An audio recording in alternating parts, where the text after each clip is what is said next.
तो इन दिनों आपके नए क्रांतिकारी सॉन्ग की बड़ी चर्चा चल या रही है। तो इसके पीछे क्या प्रेरणा रही और इस गाने को आपने क्यों बनाने के बारे में सोचा? ये मेरा था कि हम एक गाना ऐसा बनाएं जिसमें अंताक्षरी के रूप में बच्चों को पूछें। चलिए हम बताते हैं आपको, आपको जवाब देना पड़ेगा कि कौन सा क्रांतिकारी है। बच्चे बोलते हैं हाँ हमको सब मालूम है। बोले श्योर, बोला मालूम है। बोलो प्रिपेयर करके आए हो। तो वो बोलता कौन लड़ी रौंदानी, वो तो ये क्या था कौन था जिसने सिर को अपना लास्ट गोली मारी, कौन ये था कौन ये था, चलो बताओ कौन है वो। तो फिर आजाद, फिर वो बोलते ये तो झांसी वाली रानी लगती है, लाख छुपाया जाए पर जानी। तो एक इंटरेस्टिंग गाना मैं पिछले साल आई थिंक लॉन्च कर चुका हूँ, शक्तिमान के कॉस्ट्यूम। वो क्रांतिकारी सॉन्ग जो सॉन्ग नंबर 1 रखा था, आज इतने टाइम के बाद में हमने दूसरा भी किया और शूट भी किया, रेडी भी है। 15 अगस्त के उपलक्ष्य में मैं उसको अभी लॉन्च कर रहा मुकेश जी, चलते थोड़ा सा शक्तिमान के बारे में जानना हूँ चाहते जी। हैं। काफी समय से सब लोग वेट कर रहे, शक्तिमान कब लौट रहा है छोटे पर्दे पर? लोग मुझे बार बार पूछ रहे, अरे साहब छोड़िए, ये अच्छी अच्छी बातें मैं बोलता रहता हूँ, अरे साहब इसको छोड़िए, बताइए शक्तिमान कब आए। कई बातें सुनने मिल रही है, या रणवीर सिंह आ रहे हैं ये शक्तिमान बन के। ये तो सच्चाई क्या है, आप जरा रोशनी डालिए। सच्चाई पूजा जी मैं आपको भी नहीं बता सकता। इंडस्ट्री में से किसी ने आपसे संपर्क किया कि they are interested in playing the character वो Shaktimaan? Hello friends, let me welcome you in another exciting episode of Real Meets Real, and we are making introduced you Mukesh Khanna ji. I did not to explain you his introduction, as you know everyone, Shaktimaan and विश्व पितामह। इनके दो ऐसे जबरदस्त किरदार रहे हैं जो larger than life हम कह सकते हैं। और मजे की बात तो यह है कि मुकेश खन्ना जी ने हम सभी से अपना तारुफ, अपना परफॉर्मेंस ऐसे किया है कि उनको कुछ अलग से परफॉर्मेंस करने की जरूरत भी नहीं पड़ी। अब जानना यह है कि अब आने वाले समय में शक्तिमान हम सभी से मिलते हैं या नहीं। खासकर बच्चे बहुत वेट कर रहे हैं इस शक्तिमान का। जानते हैं, देखते हैं, उनसे बातचीत करते हैं। नमस्ते मुकेश जी।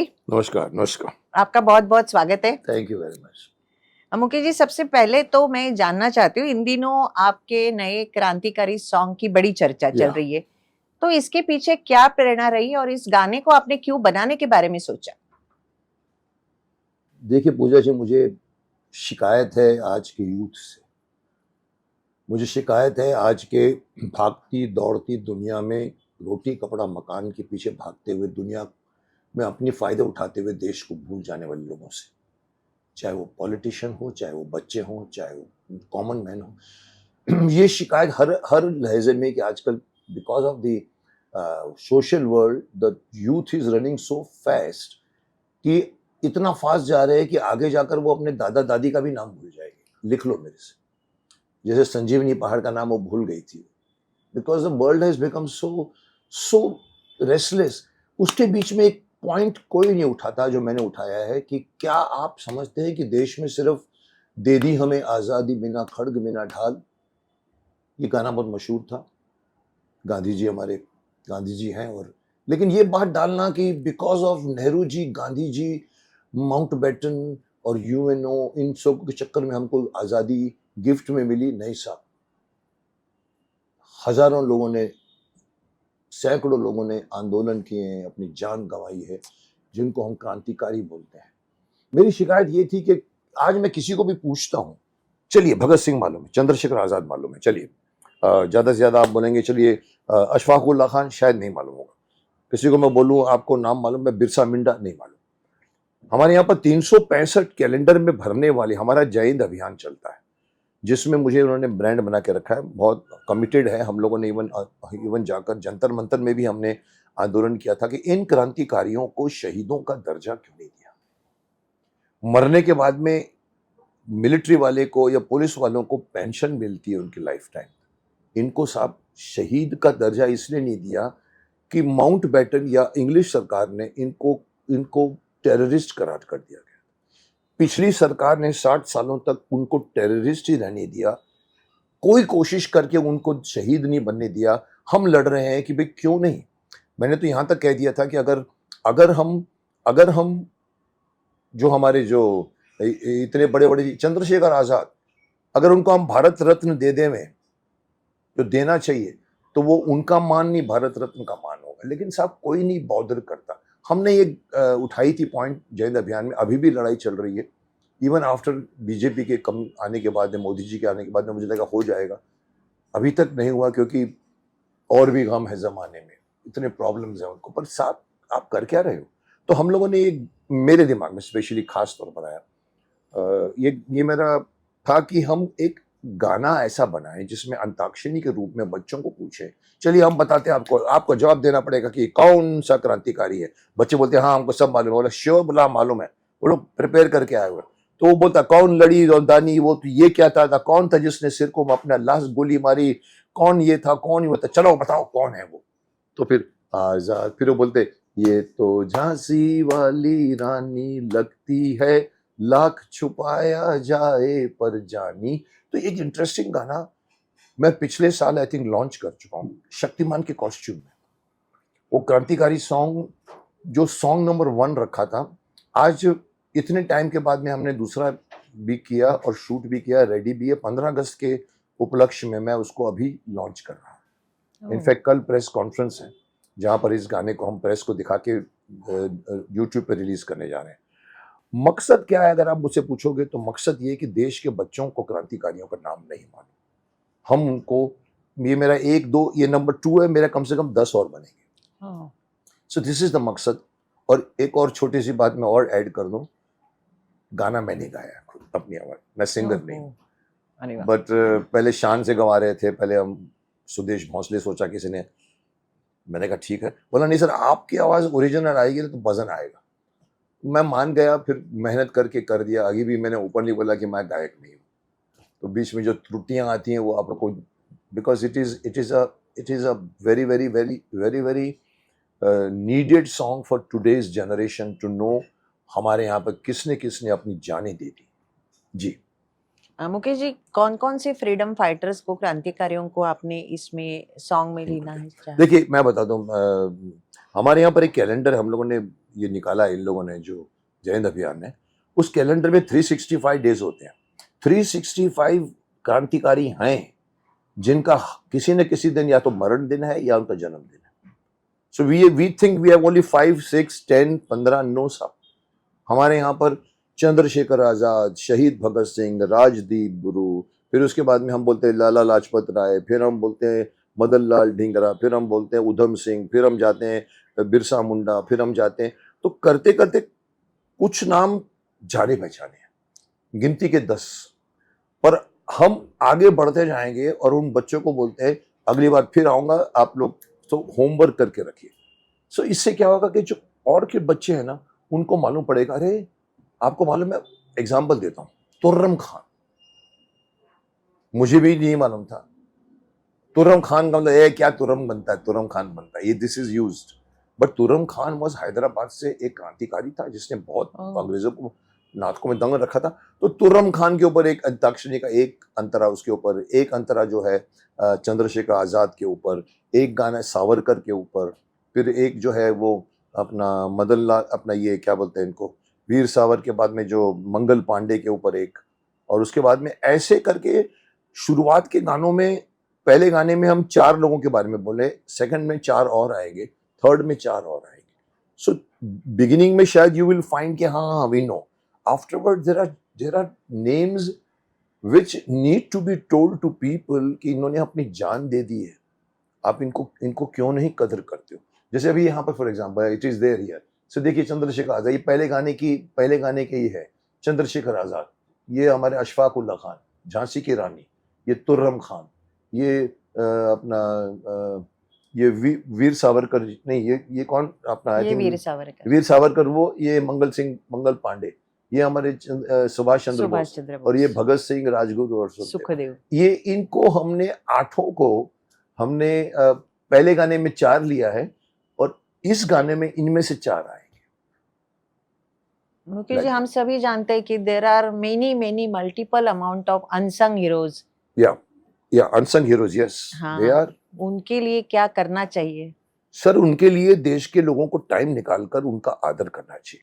मैं तो यहाँ तक बोल गया था कि जब देश आज़ाद हुआ था, नेहरू जी को पहले दिन एक बहुत बड़ा फंक्शन आयोजन करना चाहा, जिनमें उन सभी लोगों के परिवार वालों, ये सब मर गए। ये चंद्रशेखर आज़ाद जी नहीं थे, ये भी नहीं थे, ये भी नहीं थे, ये भी नहीं थे, सुभाष चंद्र बोस नहीं थे। आप उन सबकी फैमिली को बुला के मान करवाइए सब। वो बहुत बड़ा मान होता, उन लोगों ने बेचारों ने जान दे दी। उनकी फैमिलियों को आज मैं उनकी फैमिलियों को भी मैंने इंटरव्यू लिया है। मैंने सावरकर की पोती, आई थिंक, उनको मैंने यहाँ पर बुला के मेरा एम के शो में किया है मैंने। इवन अशफाक उल्ला खान की फैमिली भी आई थी यहाँ पर, आई थिंक।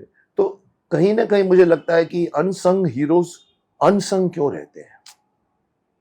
हम बड़े बन जाते हैं, मुकेश खन्ना ये बन गया, शाहरुख खान ये बन गया। अरे साहब, हम नहीं है हीरो, असली शक्तिमान ये है।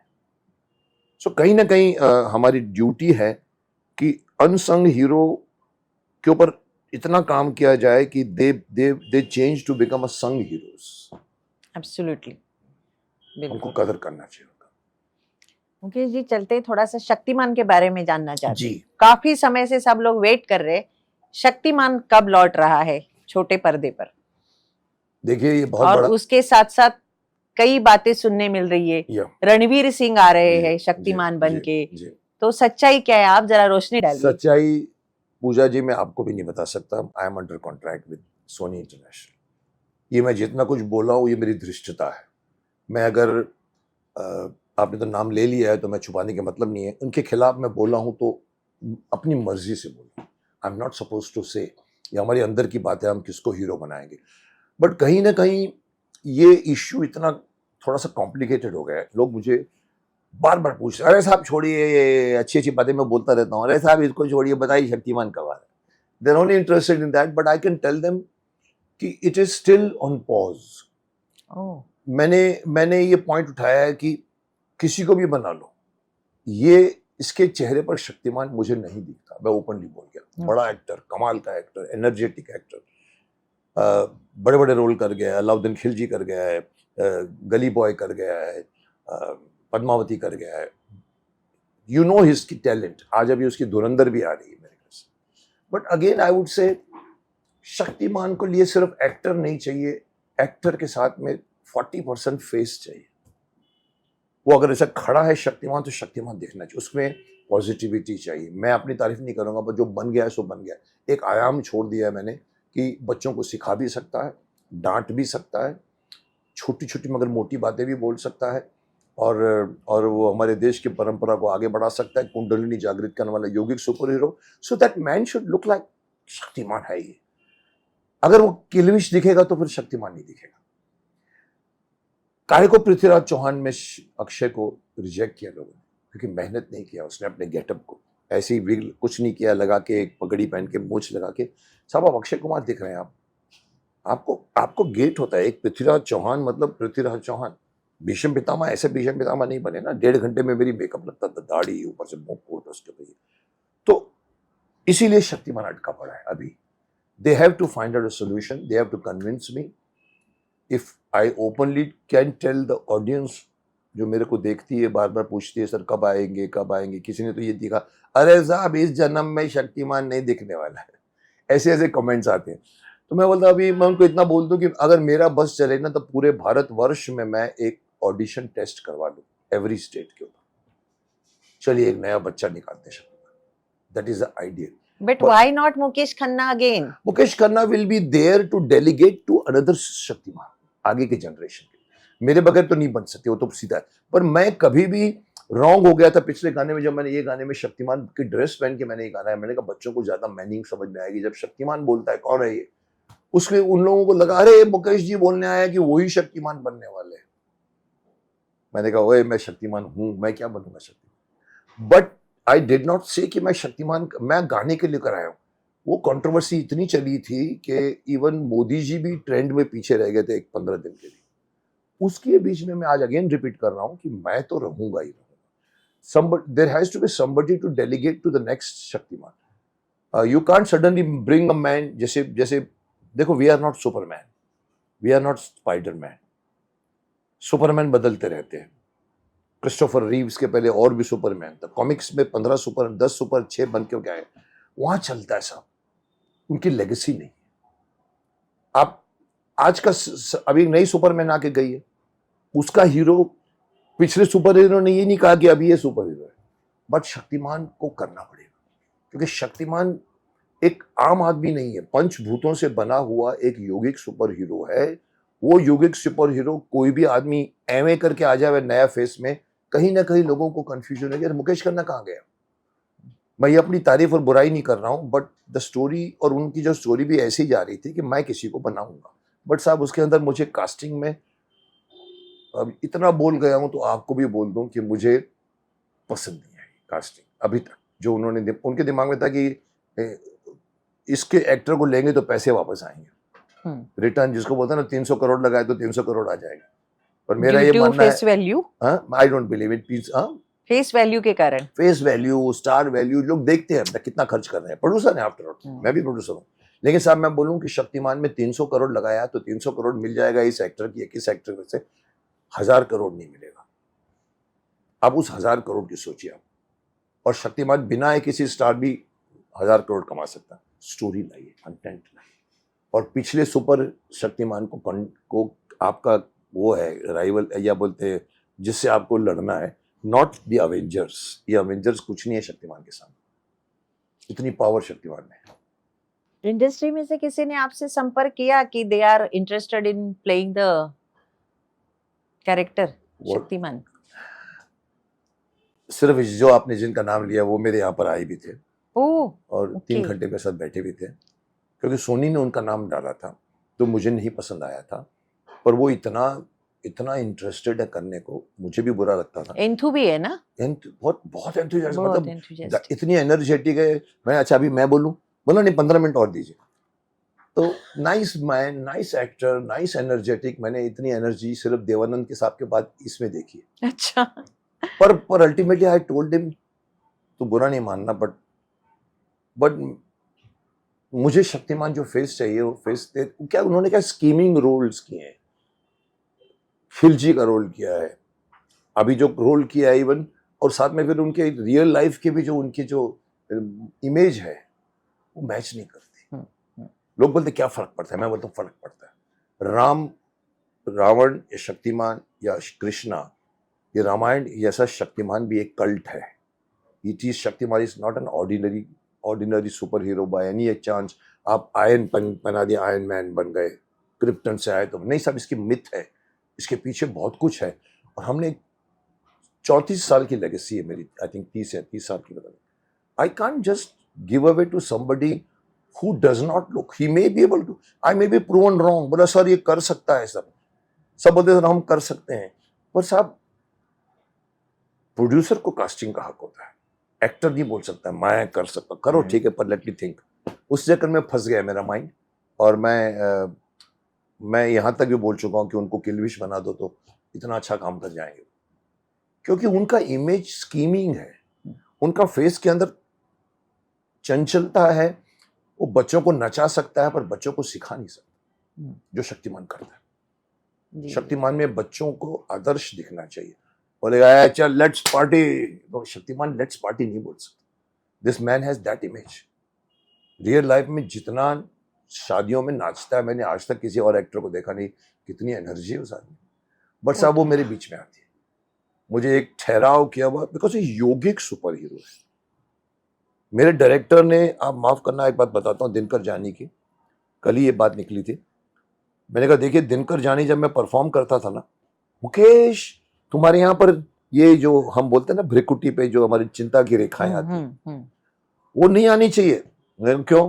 योगिक सुपर हीरो है, उसके यहाँ पर कोई मैंने कहा देख जानी ये है तो है, अब as an actor I can't become suddenly मेरा माथा एकदम, यहाँ तक हमारे डायरेक्टर ने सोचा था कि योगिक सुपर हीरो में यहाँ पर भ्रिकुटी के ऊपर चिंता की रेखाएं नहीं आनी चाहिए, बिकॉज वो काम होता है। Yogic super hero is such a big thing.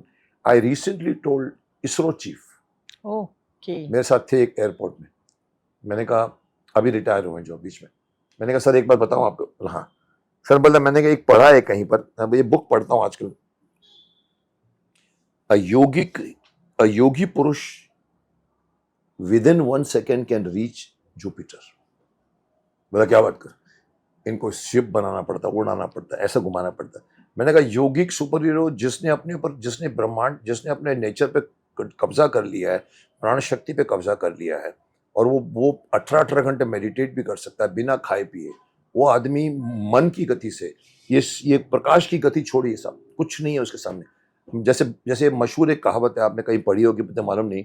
जब बिगिनिंग का, जब ब्रह्मांड बना था, जब बिगिनिंग में सृष्टि बनी थी, तो एक बहुत, ये शायद इवन बाइबल में भी है शायद ये लाइन, क्योंकि बाइबल वाला जो हमारे, माफ करना मैं बोल सकता हूँ, जीसस क्राइस्ट के बारे में ये मशहूर है कि उनके जिंदगी के 18 साल जो गुमनामी में थे, किसी को मालूम नहीं वो 18 साल कहाँ थे, है उनके, आप पूछे कभी भी। वो 18 साल हमारे हिमालय में थे, मॉन्क से मिले, हमारे ऋषि मुनियों से मिले। तो बाइबल जो कुछ डिपिक्ट करता है उसको कंपेयर करो तो आपको लिखेगा गीता का देश है कहीं ना कहीं। तो उसमें मैंने ये कहा कि वो आदमी can become with the universe, can travel without the, जैसे उसमें पहली बात है, भगवान ने कहा था शुरुआत में जब कुछ नहीं था, let there be light, and there was light. This is yogi पुरुष।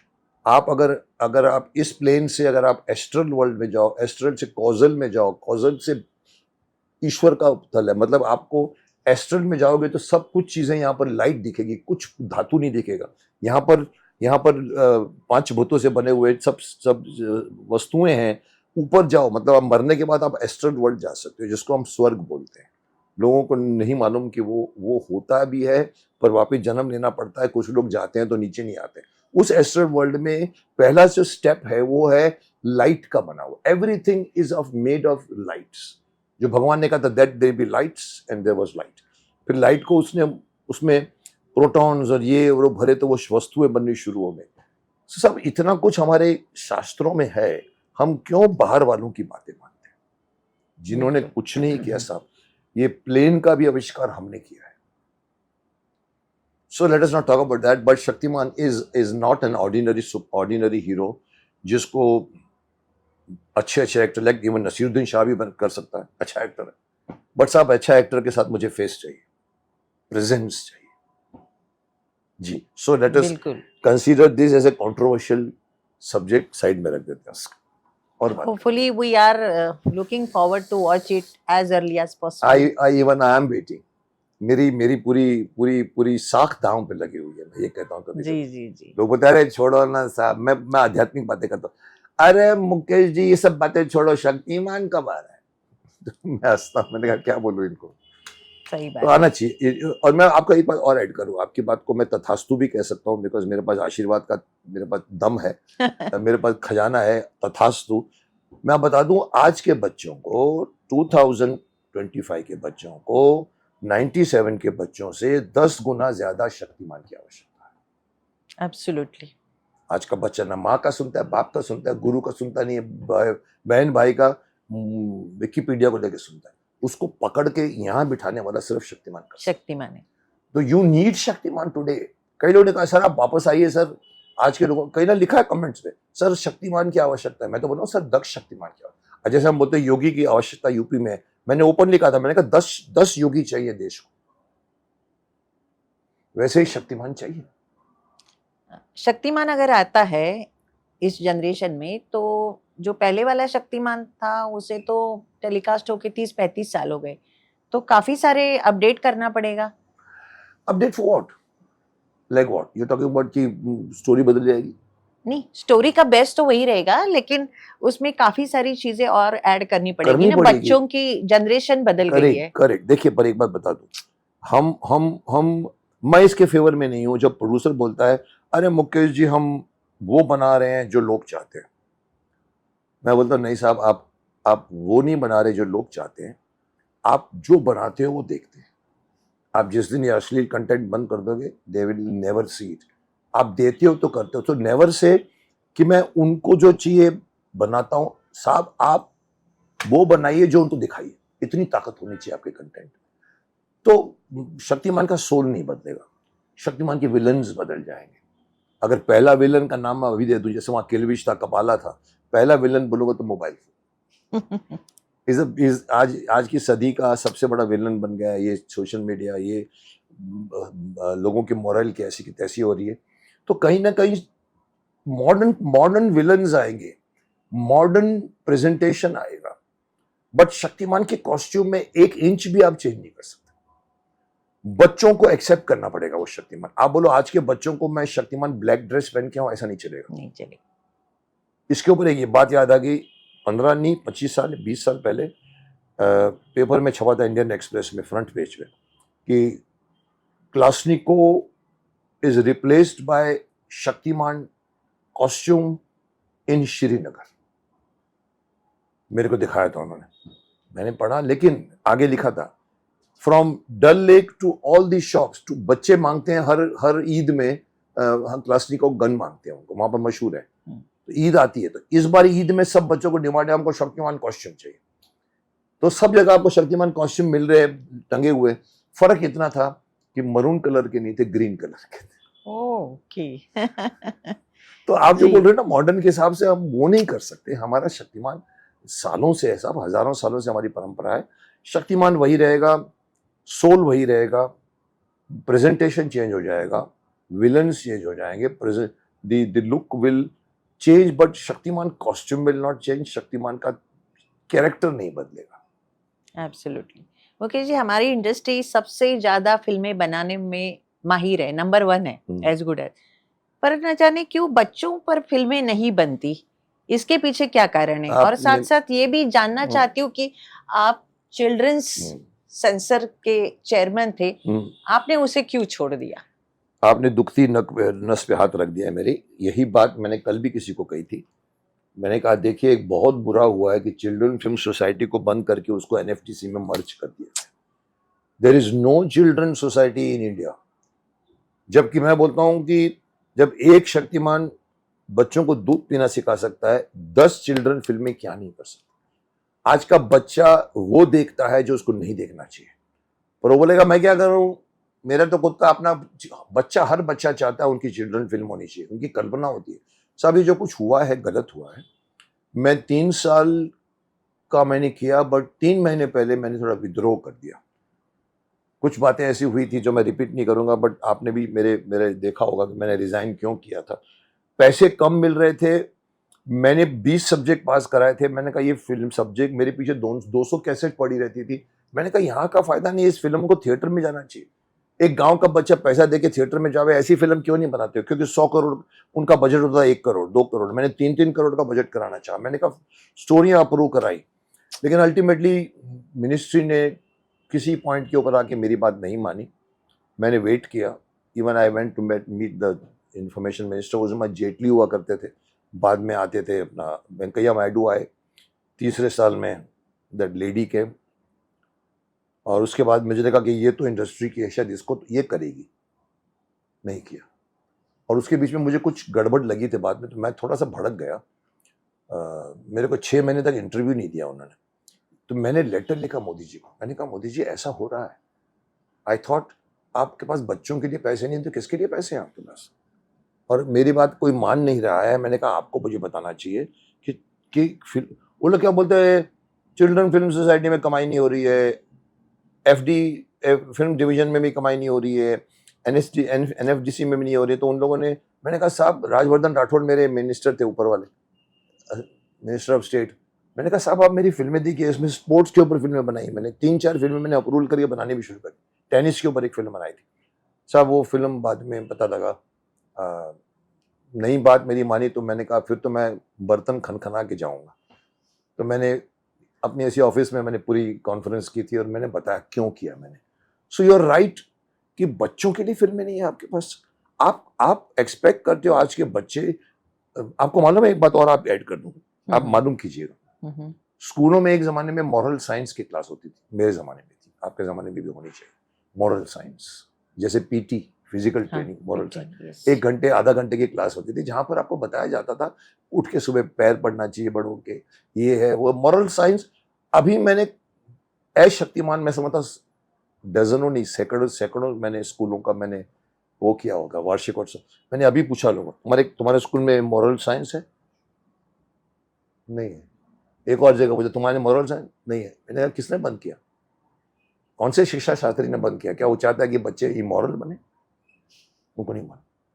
काहे को बंद किया? वैसे ही चिल्ड्रन फिल्में क्यों बंद किया? जिसके थ्रू आप लोगों को बोलो, वो लोग बेचारे वही देखते हैं, नाच गाना उल्टा सुल्टा, ऊपर से दे दिया आपने मोबाइल फोन। मैं तो इसका इतना विरोध करता हूं कि मैंने बीच में कह दिया था, मैं ये गुजरात फिल्म में वहां गया था, मैंने कहा अगर मुझको गलती से प्राइम मिनिस्टर बना दो ना, जो मैं बनूंगा नहीं, तो मैं आप सब लोगों के मोबाइल फोन छीन लूंगा। जाओ इधर, चलो चलो चलो बात करो ग्राउंड फोन से। सर, हम प्रगति की राह में जा रहे हैं और अपने संस्कार भूलते जा रहे हैं। True. तो चिल्ड्रन फिल्म सोसाइटी को मोदी जी को स्टार्ट करना चाहिए। मेरे बाद कोई नहीं आया। नेक्स्ट मैं पूछा कौन आ रहा है, बोला सर कोई नहीं आया, बंद करके मर्ज कर दिया एनएफटीसी के साथ, विच इज लॉस। कल एक आदमी मेरे को चिल्ड्रन फिल्म के लिए हाँ बोल के गया, बड़ी मुश्किल से कांटेक्ट किया उसने मेरे को, किसी के थ्रू आया, मैं अवॉइड करने वाला था, लेकिन शुरू किया तो बच्चे की कहानी थी। दो बच्चे, एक बच्चा इधर रहता है, उधर हिमाचल की खाड़ी में बीच में नदी बह रही है, एक तरफ ये इसका झोपड़ी है, एक यहाँ पर है, इधर एक लड़का है, इधर लड़की है, और ये वो लोग रहते हैं और आपस में बात नहीं कर सकते, मतलब समझ लीजिए 1500-100-300 फीट दूर होगा, आपस में बात टॉर्च के थ्रू बात करते हैं। So that kind of sweet boys. उसके अंदर मुझे स्टोरी सुनाया कि आप मुखिया हैं और आपकी वो इमेज बच्चों को काम आएगी।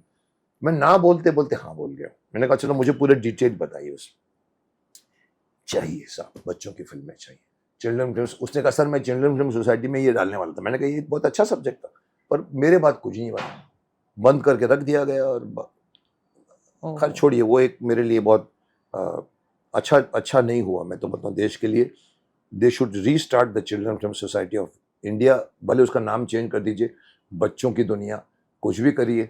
ये नेहरू जी ने शुरू किया था। जी बिल्कुल। मुकेश जी, आपने करियर तो आपकी डेब्यू एपिक महाभारत से शुरू हुई थी, तो इसमें आपको न भूतो न भविष्यति इतनी लोकप्रियता, इतनी कामयाबी मिली। कितने कंटेंट है आप अब तक अपनी जर्नी से?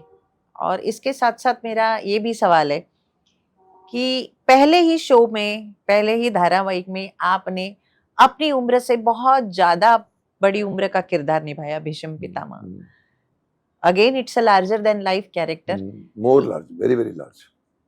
तो क्या कभी ये बात आपके मन को टच नहीं की? कभी ऐसे मलाल नहीं हुआ कि क्यों मैंने काफी यंग उम्र में इतने ही उम्र दराज रोल किया? नहीं, आपको तो तारीफ करनी चाहिए। मैं जब छोटा था तो मैंने भीष्म किया 160 साल की उम्र, और 10 साल के बाद बड़ा हो गया तो मैंने शक्तिमान किया, जबकि उल्टा होना चाहिए। उल्टा होना बट चाहिए। आपकी एक बात करेक्ट करूंगा कि भीष्म पितामह या महाभारत मेरा डेब्यू नहीं था। भीष्म पितामह के पहले, भीष्म पितामह 90s में आया, 88-89 में आया। 78-79 में मैं FTI से पास होकर आया था, 15 फिल्मों का हीरो बन गया था। तो मेरे लिए महाभारत में जब मैंने एंटर किया था, I was the only film star amongst the 100 people, they were all struggling. मेरी फिल्में रूही, वक्त के शहजादे, कैप्टन बैरी, दर्दे दिल, राजश्री, आप कभी खोल के देखिएगा आप, वही एनर्जी थी मेरी जो आज है। सब वो फिल्में चली नहीं, 7 हफ्ते में गायब, 6 हफ्ते में गायब, और मेरे पे फ्लॉप एक्टर का डब्बा लग गया, और वो मेरी 6-7 फिल्में आज भी डब्बों में पड़ी रहेगी। सो लोगों को नहीं मालूम कि भीष्म पितामह जब मैं आया था तो मेरा एक्सपीरियंस एज एन एक्टर था। एवं ही कोई मैं नींद से उठकर कोई मैं NSD से सीख के नहीं आया था, ऑफकोर्स FTI करके आया था। बट साहब आपको उसमें जो कुछ किया है, तो मुझे भी हैरानी होती है कि मैं इतना डिफिकल्ट रोल कैसे कर गया। मतलब मैं बाणों की शैया पर बैठकर, सिर्फ इतना एक्सपोजर है, मेरा हाथ भी ऐसे हिलते थे ऐसे से, और कर गया तो सर मैं भी देख के थक जाता हूँ कि कैसे किया मैं। कैसे किया? पर एक सुर, एक ऊपर से आता है। ये भीष्म पितामह ऊपर से आया है। They wanted me to play Duryodhan, Chopra sahab, तो उन्होंने नहीं बनाया मुझे भीष्म, ऊपर वाले ने बनाया। आयुष्मान भव कह रहा है मेरी जिंदगी। What I'm trying to tell you कि it was not that you should be surprised कि how a young लड़का suddenly can देखो नसीरुद्दीन शाह कर सकता है क्योंकि वो करके आया इतना सब चीजें। NSDs के पीछे, FTI में मेरे साथ मेरे क्लासमेट था, साथ में थे हम लोग। वो एक्टर कर सकता है, बट उसके पीछे अनुभव चाहिए। एक्टिंग में या तो आप एक्टिंग स्कूल जरूरी नहीं होता, बट एक्टिंग में आपका ऑब्जर्वेशन होना चाहिए, आपके अंदर की ताकत होनी चाहिए, फिर पढ़े लिखे होना चाहिए। मैं हमेशा कहता हूँ पढ़ो, आई एम BSc LLB। ये मत सोचो कि आप पढ़ने की जरूरत ही नहीं है, साहब पढ़ोगे तो आपका दिमाग खुलेगा। बट मैंने आपको अगर दिमाग में है कि मेरे पहले डेब्यू, तो मेरा पहले डेब्यू नहीं था, पहली बात। दूसरी बात, यू आर राइट, मैं जब यंग था तो मैंने भीष्म किया, ओल्ड हो गया तो मैंने शक्तिमान किया, और फिर भीष्म पितामह और शक्तिमान के बीच में मैंने 3 फिल्में की। वक्त के अपना Saugandh, Saudagar, Tehelka, best directors of the, Subhash Ghai, Anil Sharma, Raj Sippy. उसके बीच में मेरे को और भी फिल्में मिलती गई करता करता फिर मैंने भीष्म पितामह का इमेज तोड़ने की बात निकली, क्योंकि फिर मैं सबका बाप बन गया। पहले मैं हीरो था, पितामह बनने के बाद में मैं फिरोज खान का बाप बन गया यलगार में, बॉबी देओल का फादर, करिश्मा कपूर का फादर, अजय देवगन का फादर, अक्षय कुमार का ससुर। I started playing. मुझे वो कैरेक्टर आर्टिस्ट बनना पड़ा, बट मेरी कंडीशन थी मैं तब करूंगा जब मेरा रोल होगा। तो जितेंद्र के बाप का भी रोल करने को मैंने एक बार हाँ कहा था, करूंगा, provided the story should be of Jeetendra's father, not Jeetendra. तो I was very choosy, I am stupidly choosy. मतलब 25 फिल्में मेरे को महाभारत के बाद मिली थी, उसमें से मैंने 25 बना करके 3 फिल्में बेस्ट ऑफ द लॉट किया। मेरा ये तरीका है, लोगों को तो जो मिलता पकड़ लेते, इसीलिए महाभारत के जितने भी आर्टिस्ट हैं कई बार मुझे बोलते हैं, मुझे बोलना नहीं चाहिए पर बोलना पड़ रहा है, कई बार पूछते हैं सर 100 आर्टिस्ट थे महाभारत में, अब गिनना शुरू करें आपको मिलेगा। अर्जुन से लेकर कृष्णा से लेकर दुर्योधन से लेकर धृतराष्ट्र से लेकर, सर वो लोग कहाँ हैं, आप कहाँ हैं? मैं बोला एक ही रीजन मुझे नजर आता है, मैंने ना किया, उन्होंने ना नहीं किया। अर्जुन हेंचमैन बन गया आफ्टर अर्जुन। मैं होता तो पता नहीं। मेरे को आज भी कोई मुझे पूछता है कि सर नेम, आपको मालूम है पहली फिल्म महाभारत के बाद में मुझे ऑफर आया था मनमोहन देसाई की तरफ से, सरप्राइजिंगली, फोन में बात नहीं की पर मेरे को ऑफर आया। मन जी चाहते हैं कि आप मेन विलन करोगे। मैंने कहा यार व्हाइट कैरेक्टर को ये लोग क्यों दे रहे मेन विलन? मैंने कहा नहीं मेरे अंदर से विलन नहीं निकलता, हीरो मारेगा मैं लुक दूंगा, आप बोलोगे कम करो, मेरा वो अहम है, I don't know what, that's why I refuse Duryodhan. Sir मुझे बाद में किसी ने कहा सर उनके पास हीरो ऑलरेडी साइंड होते हैं, विलन अभी तक साइन नहीं होता। आप इतने उठ के आ गए भीष्म पितामह में, उन्होंने कहा खड़ा करो विनोद खन्ना के सामने मुकेश खन्ना को, जितेंद्र के सामने मुकेश, बैठो। मैंने नहीं किया, मैं अपने दामों पे जीता हूँ, 25-50 बना करता हूँ, 3 साइन करता हूँ। शायद मैंने यूसुफ भाई से सीखा है, ओपनली बोल सकता हूँ। मैं उनका लड़का बना था सौदागर में, बातों बातों में निकला था मुकेश इस फिल्म इंडस्ट्री में ना बोलना बहुत डिफिकल्ट। कोई किसी का चाचे का पर कोई उसका पहचान वाला आता है। उन्होंने साल में 2 फिल्में की, आज का एक्टर साल में 10 फिल्में करता है। शायद मुझे वो पसंद आए, पता नहीं क्या भैया मेरा स्वभाव है, मैंने बोला दिलीप साहब ने सिखाया है मेरे को। मैं पूछता हूँ मैं क्या कर रहा हूँ। हॉलीवुड फिल्म बना की मैंने कहा tell me what am I doing, no send me your photograph, no tell me what am I doing, no send me your profile. मैंने कहा व्हाट एम आई डूइंग। वो एक बड़ी कहानी है, मैं बताऊंगा। वो सैयद जाफरी की वाइफ मधुर जाफरी ने फोन किया था, कृष्णा फिल्म बनी थी। I said give me the script. I thought Krishna बना रहे हैं, पर वो कृष्णा ओल्ड मैन का रोल था जो मेरे को ऑफर कर रहे थे, और मैंने कहा मुझे स्क्रिप्ट दो साहब। उन्होंने फिर बोला शशि जी को दिया हुआ है, मुकेश मैं आपको देता हूँ। I said okay. Hollywood film कौन सा बॉलीवुड का एक्टर बोलिए साहब दंडवत प्रणाम करेगा? हॉलीवुड पूछेगा नहीं मैं क्या कर रहा हूँ, okay I am doing it. साहब मेरे को कोई मोह नहीं है, आप नेशनल हीरो बनो, बाद में इंटरनेशनल हीरो बनो, मेरे में ये स्टुपिडिटी है। तो कहने का मतलब यह है कि मैंने अपने दामों पे जिया हूँ, इसीलिए मेरे पास आज पूरे 40 साल में मैंने 60 फिल्में की, 60 to 70, that's all. People have done 800 film, 400 films, but I'm choosy, very much choosy. That's why I could come out of the Mahabharat as a for 30 years after Mahabharat, 40 years maybe. I'm there. Again, I would say it's because of the selection of the roles. बिल्कुल। मुकेश जी, फिरोज खान साहब आपसे सिर्फ 10 साल बड़े थे। तो 10 साल साहब बड़े नहीं थे, वो बड़े थे। उम्र तो मेरी 160 साल है। You cannot say उम्र के हिसाब से, but तो क्या सवाल आपका? नहीं, बहुत कम फर्क था, तो क्या ये सही निर्णय था? और शायद इस बात का रिग्रेट्स उनको बाद में लगा कि it was a wrong casting. कोई रिग्रेट नहीं लगा। नहीं, मतलब मैं आपको अंदर की बात बताऊंगा। 1 साल के बाद में, मे भी 6 महीने बाद में, हम लोग संजय खान की लड़की की शादी में थे। I was avoiding him. वो इधर आता तो मैं उधर चला जाता, क्योंकि उन्होंने मुझे प्रीमियर शो में ऊपर नहीं बुलाया था। एक मलाल दी मेरे भाई साहब को भी। आई अवॉइडेड इट, सामने आ गए। सुना है दुश्मन की तबीयत नासाज, ऐसे कुछ सुना है मेरे को। नहीं, मैंने कहा सर नहीं, मेरे भाई साहब को बुरा लगा था, आपने इंटरवल में ऊपर नहीं बुलाया। फिर बातों बातों में मेरे मुंह से निकल गया, क्योंकि मैं छुपा नहीं पाता। खान साहब, लोगों ने आपको, मेरे को आपका बाप स्वीकार नहीं किया। अजीत साहब की बात सुनाता हूं। अजीत काम कभी नहीं किया। प्लेन में मैं घुसा, सेकंड रो में बैठे हुए हैं, मेरा हाथ पकड़ लिया ऐसे, मैंने देखा अजीत साहब थे। मैंने कहा हाँ अजीत साहब, माफ करना, डैड बना दिया तुमको। वहां लोग डैड करते थे, मैं ऐसा करता था, लोग स्माइल करते थे लोगों के चेहरे पर। तो मैंने खान साहब को बोला, मैंने कहा खान साहब, लोगों ने मेरे को आपके फादर नहीं स्वीकार किया, ब्रदर बना देते, बड़ा जाओ। तो इन्होंने क्या कहा मालूम है? Mukesh, I took you for your Pitamah image. मैंने कहा अभी इनको मैं क्या बोलूं कि आपकी इमेज भी तो क्या, कैमरा ऊपर जाता था तो उनके यहाँ टाल दिखती थी थोड़ी सी, उनका शॉट हमेशा ये होता था। मैं उड़ा गया बात। मैंने कहा आपकी इमेज की मैं क्या कहूँ। They could have made me his brother, तो लोग एक्सेप्ट करते। बट आप बोल रहे एज डिफरेंस को छोड़िए, मैं जो रोल प्ले कर रहा था वो कमिश्नर था, जो 60 या 50 के कम का होना चाहिए, और वो खुद उतने थे, तो मैं क्या करूं। तो कहीं ना कहीं, but role was good. I could even get the compliments from Raj Babbar in Dubai. हम शारजाह में कैच मैच खेल रहे थे, बोला Mukesh you are the best part of Yalgaar. Film अच्छी बनी थी, पर कहीं ना कहीं लोगों ने कहा आपको मार दिया, फिल्म बैठ जाती है, मेरे को किडनैप करके रखते। तो but film was good, but casting में थोड़ा सा लोचा हुआ था जी। ओके मुकेश जी, ये जो आपकी भीष्म पितामह वाली इमेज कहिए, या एक ऐसा किरदार जो हमेशा आपके साथ रहेगा, जब भी भीष्म पितामह का जिक्र होगा, मुकेश खन्ना वही सामने दिखता है, आएंगे। सब बोलते हैं हमको वही दिखता है, क्योंकि थे नहीं पहले कोई भी।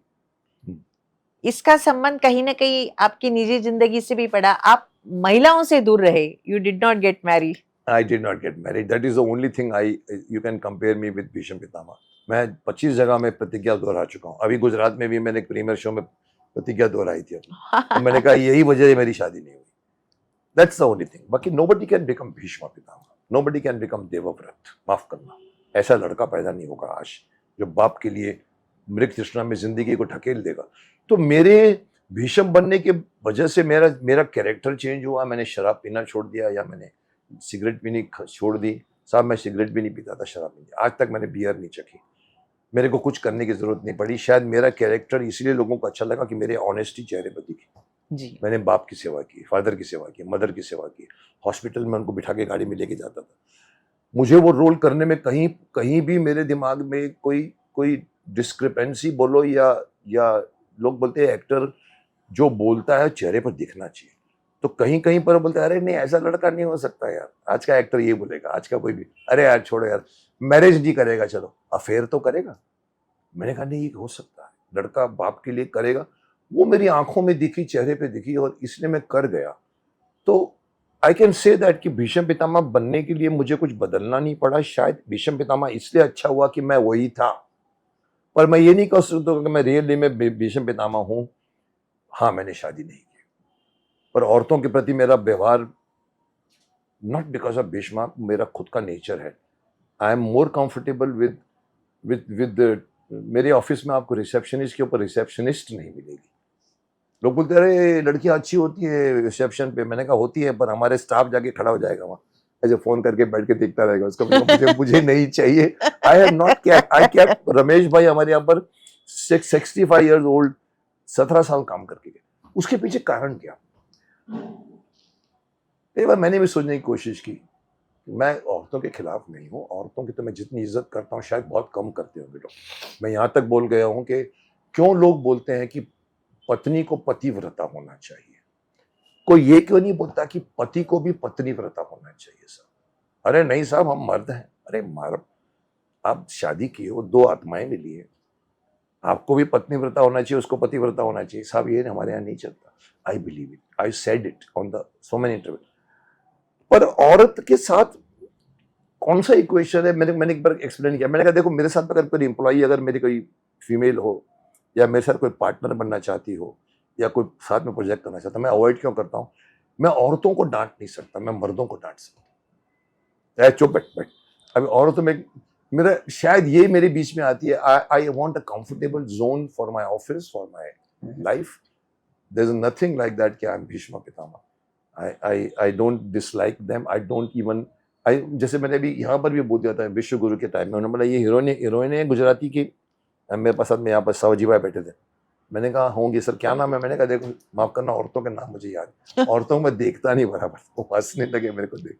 But again it is not because of Mahabharat, it's because of my soul, I am like that. हो सकता है पुराने जमाने का संस्कार हो, घर के संस्कार हो, बट घर में 3 भाइयों की शादी हुई, मैं छोटा भाइयों की शादी नहीं हुई, तो आप ये भी नहीं बोल सकते कि हमारे घर का संस्कार है कि शादी मत करो। So very interesting question but very difficult to answer. I know. Mukesh ji, हमने तो ये भी सुना है कि आप फिल्मी पार्टियों से दूर रहते हैं। बहुत दूर रहता हूँ। क्या वजह है इसकी? बेकार का टाइम है। ओके। आप वहां पर शराब फ्री मिलती है, खाना फ्री मिलता है। मैं स्ट्रगलों के लिए बोल रहा हूँ, आप किसी दोस्त, किसी हीरो के दोस्त हैं, चल तेरे को लेके चलता हूँ, ये भी स्ट्रगल कर रहा है। पार्टी वहां जाओ, बुफे में खाना पड़ा रहता है, शराब फ्री रहती है। वो लड़का जो नया आया है वो टेम्प्ट होकर बह जाएगा उसमें। मैं उनको बोलता हूँ खाना दूसरे का है, चलो सब कुछ शराब दूसरे पे कर रहे हो, पेट तो तुम्हारा है, सब दिमाग तो तुम्हारा है। मैंने अवॉइड इसलिए नहीं किया क्योंकि मैंने बिगिनिंग में, एक तो मैं 12, ये लोग पहले चलती है शराब, बाद में 12 बजे खाना होता है, विच इज वेरी रॉन्ग। 2:30 बजे रात को संजीव कुमार ऐसे खाते थे, खाना गिरता था। नरेंद्र बेदी जी को देखा है मैंने, नींद में उसकी वाइफ खिला रही होती थी खाना। साहब शराब is the most dangerous thing till drugs have come, till all these new things have come, but शराब उस जमाने में मैं अवॉइड किया है। पार्टियों में इसलिए नहीं गया हूँ। अगेन रीज़न बताऊँ तो शायद ये रीज़न है कि मेरे को काम मांगने का शौक नहीं है। मेरा हाथ कभी ऐसा नहीं हुआ, मेरा हाथ हमेशा ऐसा रहा है, आज भी। मैंने अपना मुकेश खन्ना फाउंडेशन खोला है, जहाँ मैं ट्रस्ट बना के मैं लोगों को हेल्प कर रहा हूँ। मेरे को फ़र्क नहीं पड़ता मेरे करोड़ रुपए कमाऊँ कि 50 करोड़ कमाऊँ। मेरे पास 1 करोड़ कमाऊँ, मैं 1 करोड़ बांट भी सकता हूँ, इतनी ताकत है मेरे। अब उस चक्कर में होता क्या है कि लोग क्यों जाते हैं? मेरे को उस ज़माने में जब 2 साल मेरी फिल्में, जब आपको नहीं मालूम 4 फिल्में नहीं चली, मैं 2 साल फ्री हो गया था, फैक्ट्री में जाता था चुपचाप बैठ के गाड़ी में। मेरे सब लोग बोलते थे अरे पार्टियों में जाया कर। मैंने कहा मैं नहीं जाऊँ। अरे राजेश खन्ना जाता है, विनोद खन्ना जाता है। मैंने कहा मुकेश खन्ना नहीं जाएगा। तो मेरे को वो एक होता ना पार्टी में, अगर मैं वो 4 फिल्मों के बाद अगर मैं 4 चक्कर लगाए होते ना, मेरे को मेन हीरो नहीं तो सेकंड हीरो तो आराम से मिल जाता, पर मुझे नहीं अच्छा लगता। If I am good call मी। मेरे ये 10 डब्बे 6 डब्बे और पड़े, वो आएगी, टोनी है, रंजिश आएगी, उसको देख के लोग मुझे काम करेंगे। और फिर महाभारत आ गई, फोन आ गया, और महाभारत के बाद लोग पूछते किधर थे आप। तो मुझे कभी पार्टियों का फायदा क्या होता है साहब? आप लाइजों बनाते हैं, आप रिलेशन बनाते हैं, आप उनके गुड बुक्स में आते हैं, मेरे को पसंद नहीं। आपको मेरी जरूरत होनी चाहिए, मुझे आपकी जरूरत होनी चाहिए, तब काम करने में मजा आता है। आपने मुझ पर एहसान किया, sorry I am not interested. तो इसीलिए मैं शायद पार्टियों में नहीं जाता, क्योंकि पार्टियों में और कुछ नहीं होता है, सिर्फ मैं बुराई नहीं करूँगा, बट हमारी फिल्मी पार्टियों में ड्रग्स भी चल जाता है, कभी कभी ड्रिंक्स भी चलती है, नया न्यूकमर भटक भी सकता है। पर अगर आपने अपने आप को सरेंडर कर दिया है, मैंने सरेंडर नहीं किया कभी अपने आप। कोई मुझे ज़बरदस्ती, किसी ने कहा था सर दोस्ती के लिए पैग ले लीजिए ना, तो मैंने कहा देखो दोस्ती अगर आपकी इस पैग पे डिपर करती है, दोस्ती अपने पास रखिए। कौन करता है सर? नहीं करता, क्योंकि काम चाहिए आपको। बिल्कुल। तो अर्नब ने भी कहा मुकेश जी आप बोलते हैं और कोई नहीं बोलता, महानायक भी नहीं बोलते। मैंने कहा उनको काम चाहिए, मेरे को काम नहीं चाहिए। जी। मैं एकता कपूर के खिलाफ भी बोल जाता हूँ, लोग बोलेंगे एकता कपूर काम नहीं देगी आपको। मैंने कहा अभी तक कहाँ दिया। कुछ चेंजेस, ट्रांसफॉर्मेशन हुआ है फिल्म इंडस्ट्री में? क्योंकि जैसे महाभारत में आपके जो साथी कलाकार थे बहुत ही कम नजर आते। एक मुकेश खन्ना है जो हम पीढ़ी दर पीढ़ी देखते आए हैं, बहुत कुछ काम किया है उन्होंने, अभी भी कर रहे हैं। So I wanted to know from horses mouth, आपसे जानना चाहती हूँ कि क्या चेंजेस आपको नजर आते हैं जिसमें आपको लगता है कि this should not have happen और this has to be happen? नहीं, अगर आप ये पूछो कि मैं दिखता हूँ और आर्टिस्ट नहीं दिखते, वो अलग सवाल है। उनकी गलत फिल्मों को साइन करने का रीजन है जो मैंने नहीं किया। बट इंडस्ट्री में बदलाव तो बहुत बड़ा है। एक जमाने में स्टोरी पहले लिखी जाती थी, स्टार बाद में ढूंढा जाता था। जंजीर में 6 हीरो को सब्जेक्ट दिया गया था, डैनी तक को दिया गया था, और अल्टीमेटली अमिताभ बच्चन नाम के एक एक्टर को मिला। राइट वे था। आज क्या होता है, अरे सलमान खान ने हाँ बोल दिया मेरे को, अरे अजय देवगन ने हाँ बोल दिया मेरे को, अब सब्जेक्ट ढूंढो। गलत way of making a film, because star heavy होता है। स्टार 150 करोड़ में से अगर स्टार 60 लाख ले जाता है तो फिल्म क्या बनेगी? आप मेरे को फ्लॉप फिल्मों से मुझे शिकायत आज तक रही है। मेरी फ्लॉप फिल्में रूही, वक्त के शहजादे, कैप्टन बैरी, दर्द दिल, आप भी देखिए साहब, आप उस एक्टर को कास्ट करेंगे मेरा काम देखकर, साहब मेरे को कास्ट क्यों नहीं किया? यश चोपड़ा जी का मेरे को सेंटेंस मेरे बड़े भाई ने सुना दिया था, मतलब मैं उनको 2 रील दिखाने को गया, खूनी की मेरी पहली फिल्म, मैं भड़क गया। क्यों दिखाने को गया? अरे मैं तेरा बड़ा भाई है, चुप। वहां उन्होंने एक कमेंट मुझे सुनाया जो आज तक मेरे यहाँ पर है। यश जी ने देखा 2 रील, नरेंद्र बेदी की मेरी पहली फिल्म, मतलब उन्होंने के मुंह से निकला, when we have foreign liquor why would you go for country liquor? जिसकी मीनिंग ये निकलती है, जब मेरे पास अमिताभ बच्चन है, विनोद खन्ना है, जितेंद्र है, एक नए लड़के को मैं क्यों नहीं? बहुत ऑफेंसिव लगा मुझे, इसीलिए मैं बीआर कैंप से कभी यश चोपड़ा कैंप में नहीं गया। शायद हो सकता है कभी, दोनों अपोजिट भी थे। और साहब आपको देखना चाहिए, ये रूही, ये वक्त के शहजादे में कौन लड़का है? दर्द दिल में पूरे अमिताभ बच्चन के सब सीन कर गया था मैं उसके अंदर। मिरर के सामने भी मैंने एक्टिंग किया है, पोल पे चढ़ के एक्टिंग किया है, फाइट किया है। ये लड़का अच्छा है यार, इसको ले लो। नहीं साहब मेरे पास अमिताभ बच्चन है, मैं मुकेश खन्ना को क्यों लूंगा?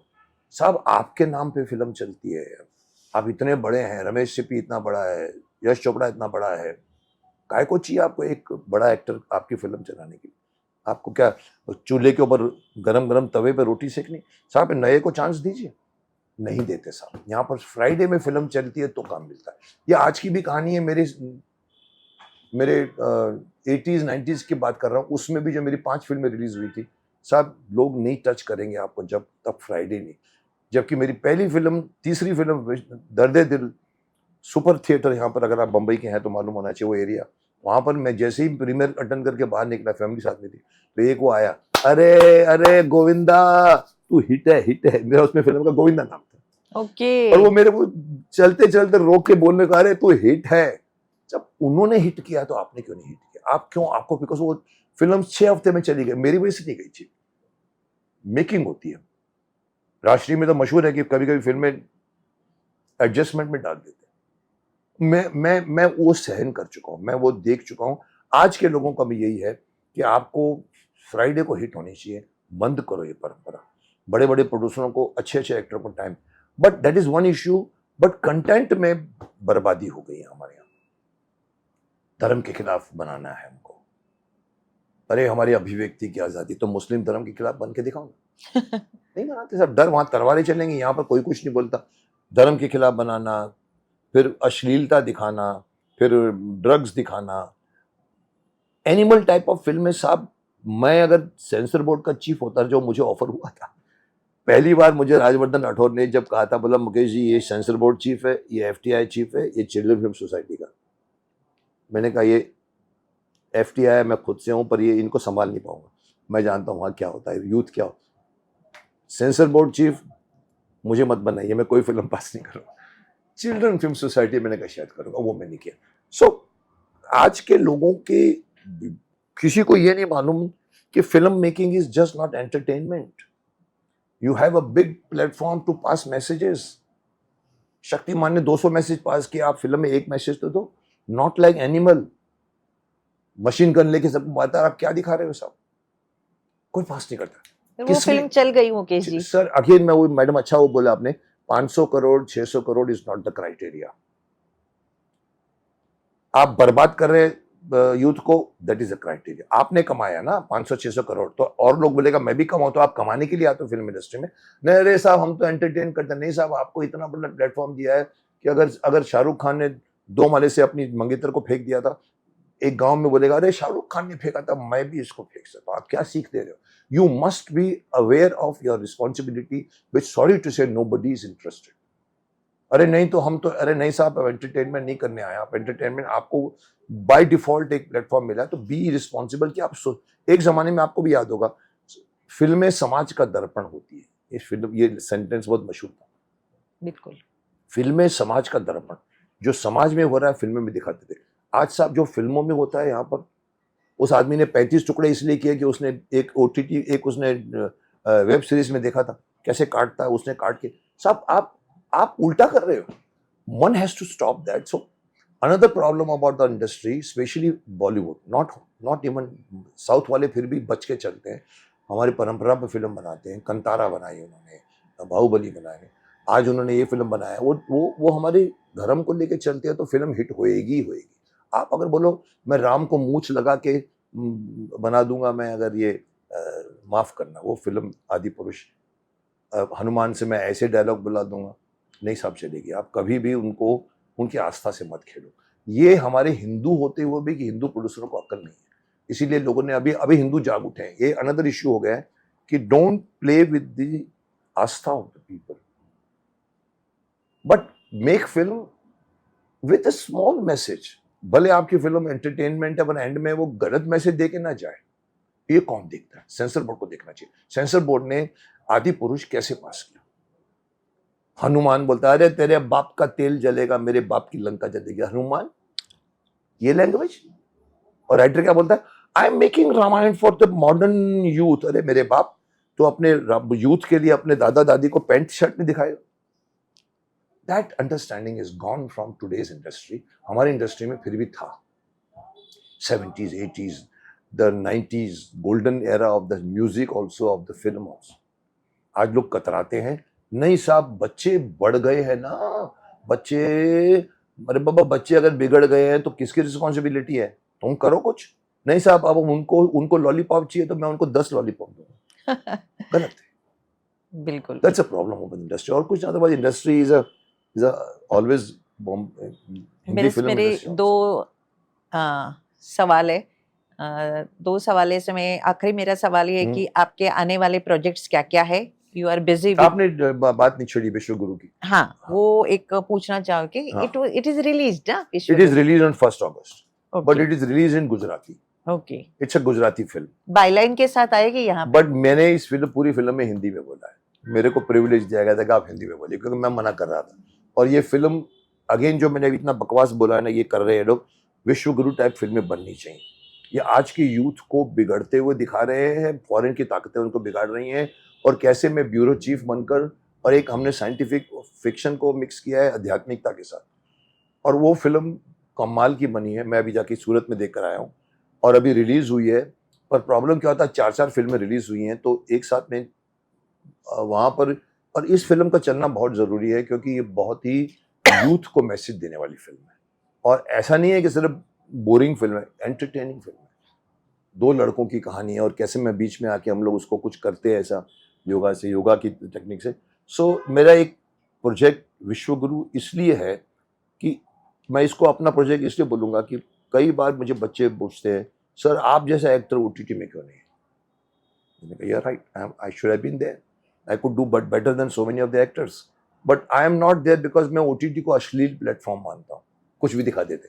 पर I am not ready for OTT मैं कुछ बनाने भी जा रहा हूँ. I am making 2 projects for OTT. One is digital trap, आजकल के जो साइबर क्राइम के ऊपर. I am playing marshal. जो मेरे अंदर से निकलता था मार्शल, ये हाइट वाइट का चक्कर मार्शल के लिए ही है. और एक और भी हम बनाने जा रहे हैं जिसका नाम ही मार्शल है, मतलब वो पूरी क्राइम के ऊपर बेस्ड है. और तीसरी जो मैं एक गाना लॉन्च करने वाला हूँ जिसका नाम है वंदे मातरम.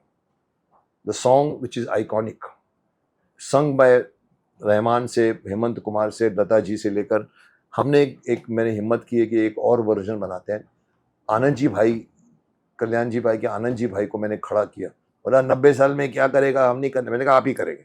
And we made a beautiful song which I could not picturise for last 1 year because it's a huge song. वो एक गाना मैं डालूंगा इन एडिशन टू व्हाट क्रांतिकारी गाने जो मैं अभी स्टार्ट कर रहा हूँ. इस क्रांतिकारी गाने के बाद में एक और गाना मैं इमीडिएटली डाल रहा हूँ, वो है सारे जहां से अच्छा Hindustan, iconic song.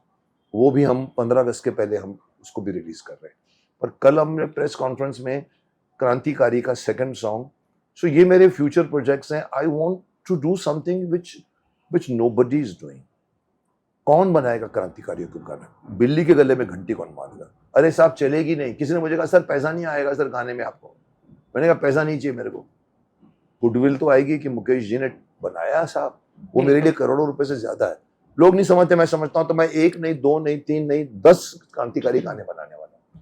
Gujarati film आपको बता दूं, मैंने हिंदी बोला है, बट उनकी कमिटमेंट पे ये है कि वो लोग हिंदी में रिलीज कर रहे हैं पूरा, not only Hindi but all over India में सभी लैंग्वेजेस में वो फिल्म जाने, अरे वाह, because it is a film to be made by others also, कि आप यूथ को बताइए कौन बिगाड़ रहा है। सोरोश के पैसों से हमारे डीप स्टेट अमेरिका के फेंक रहे हैं अश्लील प्लेटफॉर्म, अश्लील कंटेंट, दारू फेंक रहे हैं, ड्रग्स फेंक रहे हैं, एनर्जी पूरी के पूरी ऑर्गेनिक खेती के ऐसी की तैसी करके पेस्टिसाइड मार रहे हैं। हमने उसको टच किया है और फिर साइंटिफिक वे से हमारा एक आध्यात्मिक वो हमारा ये वो है अपना जो पांचवा वेद बोलते हैं हम लोग, जो वो उस वेद को हमने उसमें से निकाल कर हमने तो वो इसमें डाला हुआ है कि कैसे उसके साथ कर सकते हैं। So these are my projects. Mukesh ji, आपने क्रांतिकारी सॉन्ग आपने खुद गाया है। May I request you to sing 2 lines? It लोग वुड बी लोग अ लोग अट्रैक्शन। मुझे मेरी धृष्टता मानते हैं, आप मेरी धृष्टता को फिर दिखाना चाहते हैं। प्लीज गाइए। आजादी के वीरों की, आजादी के वीरों की कथा सुहानी लगती है, लाख छुपाया जाए पर जानी पहचानी लगती है, जानी पहचानी लगती है। आजादी के वीरों ने जंग लड़ी फिर जाने दी, अंग अंग कट गए मगर ना आंच वतन पर आने दी। इसी बात पे this is a song I first song and then now second song में इस अंताक्षरी सॉन्ग। Very nice. तो मैं हूं नहीं सिंगर, मेरे को लोगों ने कहा भी है, मैं कहा मैं कर सकता था, मैं I could have given it to इन शान को देने की बात भी चली थी, पर सब लोगों ने मुझे कहा नहीं सर, भले थोड़ा सुर से आप आउट हो कोई बात नहीं, but your singing makes a difference. बिल्कुल बिल्कुल। May be let's see tomorrow हम ये कर बस रहे हैं। लास्ट छोटा सा क्वेश्चन, कल ही हमारे नेशनल अवार्ड डिक्लेयर हो गए। हाँ मैंने सुना, हाँ, तो उसमें शाहरुख खान को। हाँ, तो कई सारी बातें सुनने में आ रही कि शाहरुख खान को नेशनल अवार्ड मिला after working for very long, more than 3 decades in the industry. लोग कहते हैं कि he was not a right candidate for the national I award, haven't और seen the film, yeah. Film खासकर जवान के लिए मिला। लोग ये भी कहते हैं कि जवान के बजाय स्वदेश के लिए मिलता या चक दे के लिए नेशनल मिलता। अवार्ड स्वदेश के लिए मिलना चाहिए, जवान पठान इसको नहीं मिलना चाहिए। मैंने फिल्म ही देखी है, कांट कांट, बट आप क्या चाहते हैं, मेरा कमेंट चाहते हैं उसमें कि मिलना चाहिए कि नहीं मिलना चाहिए? नहीं, मैं नहीं कुछ कह सकता, मैं इतना कह सकता हूँ शाहरुख मेरा लड़का बना था गुड्डू में, ट्रेमेंडस उसके अंदर भी एनर्जी है, वेरी वेरी वेल विटेड आदमी है, मेहनती है, बट कभी कभी रॉन्ग फिल्में भी कर जाते हैं। पठान बनाई थी, मैं आधे में बंद कर दिया मैंने, but very very ambitious star. और it is I am happy कि ऐसे स्टार को आपने भले 40 साल या 30 साल के बाद दिया, पर मिलना चाहिए to that extent. Okay, but आपकी बात से सहमत हूँ कि गलत फिल्म के लिए क्यों दिया गया कहीं कहीं। बट नेशनल अवार्ड हुए, आजकल अवार्ड्स की वैल्यू खत्म हो गई है। आजकल फिल्म फेयर अवार्ड बोले, सब अवार्ड बिकते हैं सर। नेशनल अवार्ड शायद नहीं बिकता होगा, बट नेशनल अवार्ड को चूज करने की जो पैनल होता है वो अपने हिसाब से चूज करता है। तो साथ में मेरे ख्याल से वो BA पास है, कौन सा BA फेल, 12th फेल, मैंने बहुत तारीफ सुनी थी उसकी, वो राइट था ये। बड़ा अच्छा है, वी मस्ट कॉन्ग्रेचुलेट हिम, बहुत मेहनत के बाद मिलता है। मनोज कुमार जी को भी मैंने जब देखा था, बाला साहब ठाकरे, क्या नहीं, बाला साहब ठाकरे नहीं, जो हमारा जो कौन सा अवार्ड है सबसे बड़ा अवार्ड, दादा साहेब फाल्के अवार्ड दिया था। मैं था चेयरमैन, तो मैं था हॉल में, और पीछे से ऐसे व्हील चेयर में उसको लाया गया मनोज जी को, और राष्ट्रपति ने उनको अवार्ड दिया। मेरे मुंह से निकला, ये लोग एक्टर को जल्दी क्यों नहीं देते अवार्ड, क्या कि इंजॉय कर सके? तो शशि, उनकी वाइफ बैठी थी यहाँ मेरे आगे, मुझे नहीं मालूम था, she turned and looked at me. So दिया जाता है लेट, टाइम पे देना चाहिए। वाजपेयी जी को भी लेट दिया, तो इसके बारे में हम पॉलिटिक्स के बारे में बात नहीं कर सकते। बिल्कुल। सो फ्रेंड्स, आपने मुकेश खन्ना के साथ ये एपिसोड देखा, कितने रियल है वो, और कितना कैंडिड कन्फेशन था उनका सभी पॉइंट्स के बारे में। ऐसे एक्टर ऐसे मेकर शायद ही विरले होते हैं। जरूर बताइएगा कि ये एपिसोड आपको कैसा लगा। And thank you for being with us. Thank you so much. Thank you Mukesh ji. Thank you. Lots of thanks. Thanks.